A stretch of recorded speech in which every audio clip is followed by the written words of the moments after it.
So we've already covered the Pocket 4P in my previous videos. If you want to check those out, I'll leave you a link at the top right corner of the screen.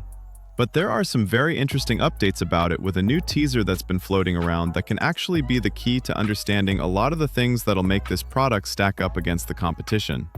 First of all, let's take a closer look at the design with a new teaser leaked on X. Like the regular Pocket 4, it features modules that can be attached at the bottom and on the actual gimbal, with the new magnetic fill light that places magnetically over the camera.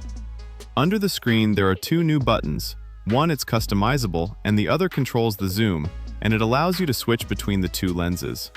The main lens is a 1-inch sensor, and some older leaks suggest that it will record in 6K at 60 frames per second, but I would rather say it will reach 8K at 30 frames per second. The same video specs are expected for the second lens, which will provide a 3x zoom thanks to a 1/1.3 inches sensor.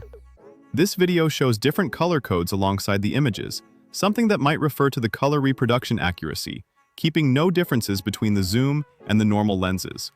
This new product will launch at a very delicate time. Insta360 is also entering this market with two products that directly challenge the Pocket 4 Pro.